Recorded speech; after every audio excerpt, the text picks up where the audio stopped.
Welcome back दोस्तों, क्या हाल है आप सबका। मैं उम्मीद करता हूं कि आप सब खैरियत से होंगे। तो ये बात तो आप सब अच्छी तरह से जानते हैं और मैं जब से भूल भुलैया 3 पर मैंने बात करना स्टार्ट किया है, मैं बोल रहा हूं कि मैं इस फिल्म के लिए ना तो कार्तिक आर्यन की वजह से एक्साइटेड हूं, ना मंजुलिका यानी कि विद्या बालन, ना त्रिमती, इन तीनों के लिए नहीं। मैं एक्साइटेड हूं तो इस फिल्म के डायरेक्टर अनीस बज्मी के लिए, क्योंकि भाई मुझे उस बंदे पे बिलीव है कि वो बंदा कुछ ना कुछ कमाल तो लाने वाला है। एंड अब भाई साहब कल अनीस बज्मी जो डायरेक्टर हैं उनकी शॉकिंग स्टेटमेंट निकल कर आई हैं इस फिल्म के क्लाइमैक्स को लेकर एंड अक्षय कुमार के कैमियो को लेकर।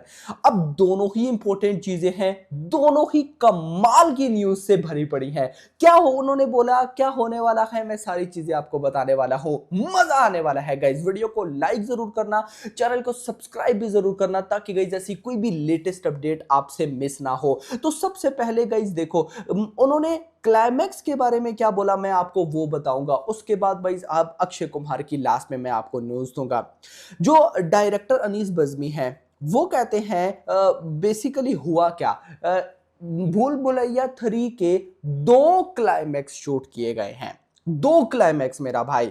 अब ये जो 2 क्लाइमैक्स शूट किए गए हैं, आप सोच रहे होंगे कि ये सब पूरी प्लानिंग होगी। नहीं, डायरेक्टर अनीस बज्मी ने बोला कि हमने 2 क्लाइमैक्स शूट किए और इस बात का किसी को भी नहीं पता था।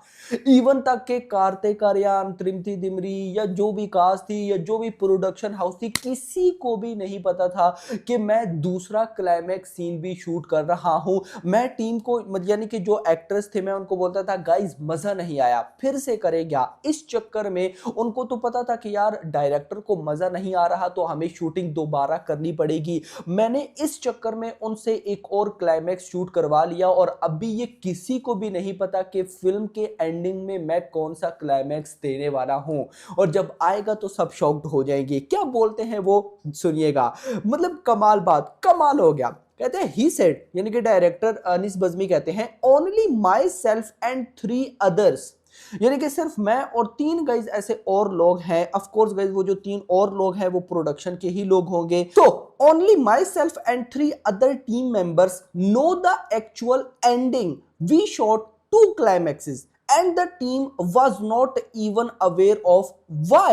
Initially we shot the final climax but later I called the team again and said मजा नहीं आ रहा, फिर से करेंगे, it's not fun, let's do it again. The team thought it was necessary but in reality it was just to keep the ending a secret from them. Director Anis Bazmi did not give the last 15 pages of the script to the actors because he wanted to create an air of mystery not just for the audience but also for the actor themselves. He allowed only a very limited crew to be present on set while shooting both climaxes. देखो ये बड़ी कमाल चीज की है अनीस बज्मी ने। मैं फिर बोल रहा हूं, अगर डायरेक्टर अनीस बज्मी ने गाइस ये चीज की है तो मैं इसके लिए एक्साइटेड हूं। मैं हर डायरेक्टर को बोल सकता हूं कि ये ऐसा वो ऐसा, लेकिन कॉमेडी के केस में या इस तरह के सोशल मैसेज देने के केस में मैं अनीस बज्मी को बिल्कुल भी चैलेंज नहीं कर सकता। अगर अनीस बज्मी ने दूसरा क्लाइमैक्स शूट किया है तो यहां से आपको क्लियर कट आइडिया हो जाना चाहिए कि भाई साहब कहीं ना कहीं अनीस बज्मी दूसरा ही, जहां तक मुझे समझ में आई है तो वो क्लाइमैक्स डालने वाले हैं। देखो बोल क्या रहे हैं कि उनकी स्टेटमेंट देखो, मतलब कि जब क्लाइमैक्स 1 शूट हुआ तो मैंने जो एक्टर्स थे उनको बोला मजा नहीं आया, फिर से करेगा। यार जब आप सोचो, जब आप एक क्लाइमैक्स शूट करते हो अगर वो भाई अप टू द मार्क यानी कि आपकी जो सोच होती है उससे भी अच्छा बन जाए तो आप दूसरा क्यों बनाते हो, क्यों पैसा वेस्ट करना। कोई कुछ भी नहीं भाई साहब ऐसा करता। लेकिन अगर अनीस बज्मी ने दूसरा भी क्लाइमैक्स शूट किया है तो मतलब कहीं ना कहीं वो कुछ हद तक, जहां तक मुझे समझ में आती है तो वो दूसरा क्लाइमैक्स डालने वाले हैं या उन्होंने दोनों क्लाइमैक्स रखे होंगे और उसमें से जो ज्यादा शूट कर रहा होगा उन्होंने वो चूज किया होगा। अब वो 1 है या 2 है, को कुछ भी नहीं बोल सकता, लेकिन उनकी स्टेटमेंट से मुझे ऐसा लग रहा है कि क्या पता क्लाइमेक्स 2 हो सकता है। बट गाइज ये ना तो कार्तिक आर्यन को ना टीम को, यानी कि लिमिटेड पर्संस को पता है कि भाई साहब एंडिंग क्या होने वाली है। तो एट द एंड जब 1 नवंबर को फिल्म आएगी तो हम सब के लिए तो ये एक्साइटिंग होगा ही, लेकिन टीम जो कार्तिक आर्यन वगैरह उनके लिए भी एक्साइटिंग होने वाला है। अब आ जाओ अक्षय कुमार के कैमियो पर। यहां पर सबसे पहले अनीस बज़मी ने क्या बोला मैं आपको वो बताऊंगा, उसके बाद भाई साहब मैं क्या सोचता हूं मैं आपको वो बताने वाला हूं। ही शेड यानी कि Anees Bazmee shade it would be wonderful to see Karthik and Akshay together. Karthik has immense respect for Akshay and I have always wanted to bring him back. ये याद रखना guys.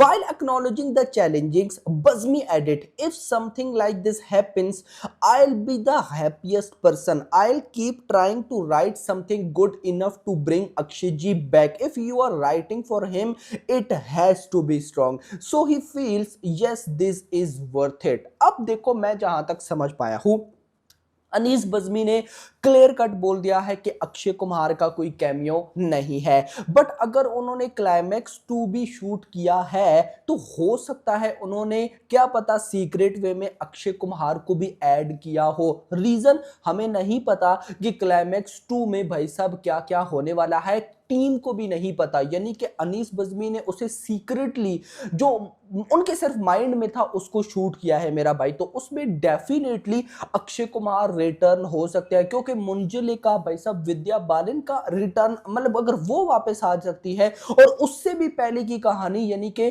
भाई साहब माधुरी आ सकती है, तो मुझे लगता है कहीं ना कहीं अक्षय कुमार का क्लाइमैक्स के अंदर ये कैमियो जरूर करवाएंगे। और अगर ऐसा हो गया तो कमाल होने वाला है। खुद देखो ना भाई साहब, मेकर्स 1 नवंबर की रिलीज डेट को ही टारगेट कर रहे हैं सिंघम अगेन के साथ क्लैश करने को। तो मतलब मेकर्स ने कुछ तो प्रोडक्ट बहुत सॉलिड बनाई होगी। I am excited. आपका क्या कहना है कमेंट सेक्शन के अंदर बताइएगा। वीडियो लाइक करना, चैनल को सब्सक्राइब करना और अगली thanks for watching. Thank you very very much कि आप भूल भुलैया 3 लेकर वापस आए। नहीं तो मैं भूषण पे हावी हो जाती भूषण को। So but thank you Bhushan for bringing this to me। 17 साल बाद मैं वापस भूल भुलैया में आई हूँ। इसकी खुशी तो बहुत है, पर 17 सालों में इस फिल्म ने मुझे बहुत प्यार दिया, पर आज मुझे लग रहा है कि अगले 17 साल में मुझे इससे भी ज्यादा मिलने वाला है। और जैसे कार्तिक ने कहा कि भूल भुलैया 2 की शूटिंग यहाँ हुई, भूल भुलैया 1 की पूरी शूटिंग जयपुर में हुई। हमारा एक बहुत ही पुराना रिश्ता है भूल भुलैया का, और शायद इसीलिए हमारा पहला जो ट्रेलर लॉन्च है, पहला इवेंट है,